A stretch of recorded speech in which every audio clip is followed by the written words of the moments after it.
ನಮಸ್ತೆ, ನನ್ನ ಚಾನಲ್ಗೆ ಸ್ವಾಗತ. ಇವತ್ತಿನ ವಿಡಿಯೋದಲ್ಲಿ ಪೂರಕ ಪಾಠ 1 ಗುಣಸಾಗರಿ ಪಂಡರಬಾಯಿ.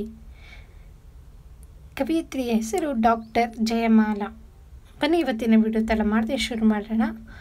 ಸೊ ಮೊದಲನೇದಾಗಿ ಇಲ್ಲಿ ಕೃತಿಕಾರರ ಪರಿಚಯ ಹಾಗೆ ಅಭ್ಯಾಸ ಕೊಟ್ಟಿದ್ದಾರೆ, ಒಂದು ವಾಕ್ಯಗಳಲ್ಲಿ ಉತ್ತರಿಸಿ. ಇದಿಷ್ಟೇ. ಸೊ ಪಠ್ಯಪೂರಕ ಅಧ್ಯಯನ 1 ಗುಣಸಾಗರಿ ಪಂಡರಬಾಯಿ, ಡಾಕ್ಟರ್ ಜಯಮಾಲಾ. ಕೃತಿಕಾರರ ಪರಿಚಯ. ಹೆಸರು ಡಾಕ್ಟರ್ ಜಯಮಾಲಾ. ಸ್ಥಳ ದಕ್ಷಿಣ ಕನ್ನಡ ಜಿಲ್ಲೆಯ ಪಣಂಬೂರಿನಲ್ಲಿ. ಜನನ 28/2/1959. ಕರ್ನಾಟಕ ರಾಜ್ಯ ನಿರಾಶ್ರಿತ ಮಹಿಳೆಯರ ಪುನರ್ವಸತಿ ಆಡಳಿತ ವ್ಯವಸ್ಥೆಯ ಒಂದು ಅಧ್ಯಯನ ಎಂಬ ವಿಷಯದಡಿಯಲ್ಲಿ PhD ಪದವಿಯನ್ನು ಪಡೆದಿದ್ದಾರೆ. ಇವರ ಕೃತಿಗಳು ಪಂಡರಬಾಯಿ.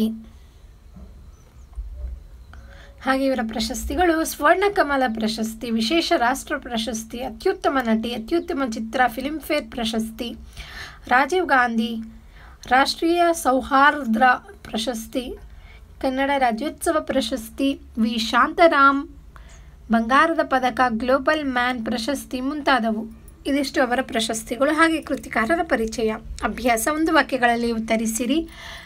ಪಂಡರಬಾಯಿಯವರ ತಂದೆ ತಾಯಿಯವರ ಹೆಸರೇನು? ಪಂಡರಬಾಯಿಯವರ ತಂದೆ ರಂಗರಾವ್ ಮತ್ತು ತಾಯಿ ಕಾವೇರಿಬಾಯಿ.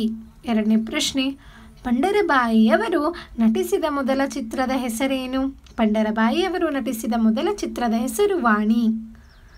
ಮೂರನೇ ಪ್ರಶ್ನೆ, ಪಂಡರಬಾಯಿ ನಾಟಕ ರಂಗಕ್ಕೆ ಪ್ರವೇಶಿಸಬೇಕಾಗಿ ಬಂದದ್ದು ಯಾಕೆ?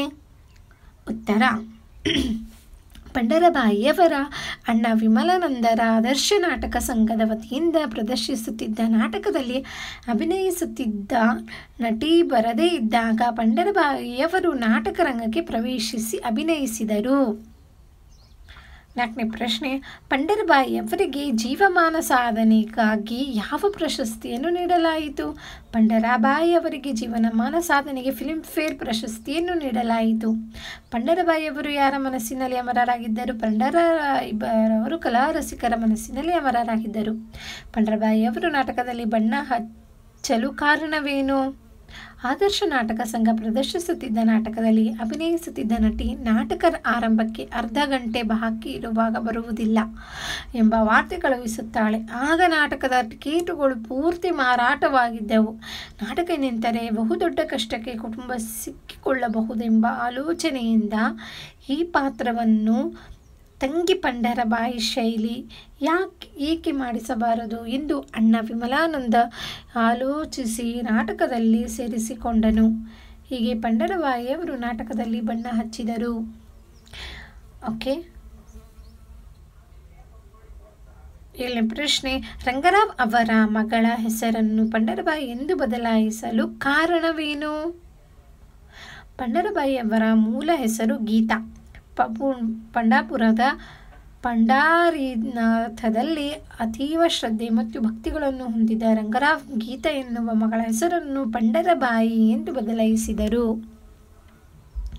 ಎಂಟನೇ ಪ್ರಶ್ನೆ, ಪಂಡರಬಾಯಿಯವರು ಕಲಾವಿದೆಯಾಗಿ ರೂಪುಗೊಳ್ಳಲು ಸಹಕರಿಸಿದ ಅಂಶಗಳು ಯಾವುವು?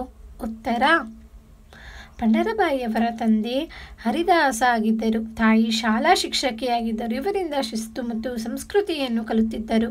ಚಿಕ್ಕನಿಂದಲೇ ಸಂಗೀತದ ಅಭ್ಯಾಸವನ್ನು ಮಾಡುತ್ತಿದ್ದರು. ಹರಿಕಥೆ ಮಾಡುವುದನ್ನು ಹಾಗೂ ಕೀರ್ತನೆ ಹಾಡುವುದನ್ನು ಇವರು ಕಲಿತಿದ್ದರು. ಮನೆಯಲ್ಲಿದ್ದ ಸೃಜನಶೀಲ ವಾತಾವರಣ ಪಂಡರಬಾಯಿಯವರು ಕಲಾವಿದೆಯಾಗಿ ರೂಪುಗೊಳ್ಳಲು ಸಹಕಾರವಾದವು. ಇಲ್ಲಿಗೆ ಅಭ್ಯಾಸದಲ್ಲಿ 8 ಕೂಡ ಪ್ರಶ್ನೋತ್ತರಗಳು ಮುಗಿದಿದೆ. ಹಾಗೆ ಕೃತಿಕಾರರ ಪರಿಚಯದಲ್ಲಿ ಜಯಮಾಲಾ ಅವರ ಬಗ್ಗೆಯನ್ನು ತಿಳಿದುಕೊಂಡಾಗಿದೆ. ಇಲ್ಲಿಗೆ ಪಠ್ಯಪೂರಕ ಅಧ್ಯಯನ 1 ಗುಣಸಾಗರಿ ಪಂಡರಬಾಯಿಯ ಪ್ರಶ್ನೋತ್ತರಗಳು ಮುಗಿದಿದೆ. ನಿಮಗೆ ನನ್ನ ವಿಡಿಯೋ ಇಷ್ಟ ಆಯಿತು ಅನ್ಕೋತೀನಿ. ಇಷ್ಟ ಆದರೆ ಪ್ಲೀಸ್ ಲೈಕ್ ಮಾಡಿ, ಹಾಗೆ ಫ್ರೆಂಡ್ಸ್ ಎಲ್ಲರಿಗೂ ಶೇರ್ ಮಾಡಿ. ನನ್ನ ಚಾನಲ್ನ ಸಬ್ಸ್ಕ್ರೈಬ್ ಮಾಡ್ಕೊಳ್ದೆ ಹಾಗೆ ನೋಡ್ತಿದ್ದೀನಾ, ಪ್ಲೀಸ್ ಸಬ್ಸ್ಕ್ರೈಬ್ ಮಾಡ್ಕೊಂಡು ನೋಡಿ. ನಾನು ಹಾಕೋ ಪ್ರತಿಯೊಂದು ವೀಡಿಯೋಸ್ ಕೂಡ ನೀವು ತಪ್ಪದೆ ನೋಡ್ಬೋದು. ಹಾಗೆ ನಾನು 9ನೇ ತರಗತಿಯ ಗದ್ಯ ಭಾಗ ಪದ್ಯ ಭಾಗ ಕಂಟಿನ್ಯೂಷನ್ ಆಗಿದ್ದೀನಿ.